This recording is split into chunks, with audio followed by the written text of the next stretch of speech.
Basis of classification. We have already discussed that the diversity of living beings on Earth has evolved slowly over millions of years. The variety is so diverse that we can study all of the species one by one in a lifetime.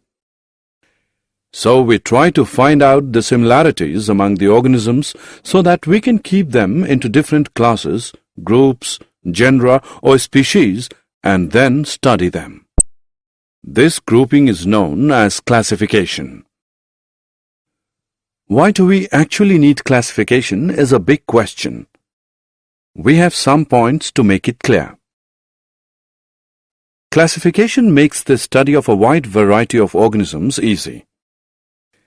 Classification is the tool by which one can deal with great diversity of living forms. Classification projects before us a picture of all life forms at a glance. Classification is essential to understand the interrelationships among different groups of organisms. Classification forms a base for the development of the other biological sciences. Do you all know that it was Aristotle, 384 to 322 BC, also known as father of zoology, who for the first time classified animals into two groups? Animals that can fly, that live in air.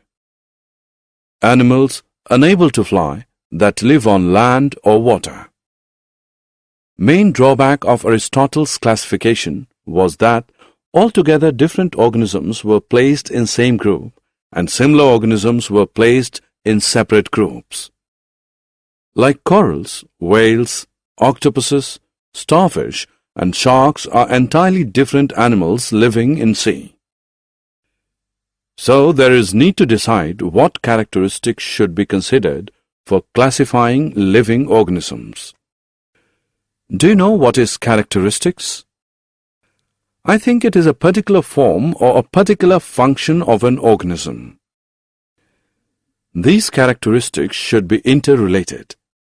Some of them are as follows: cell structure, unicellular or multicellular, autotrophic or heterotrophic, level of organization, and body design.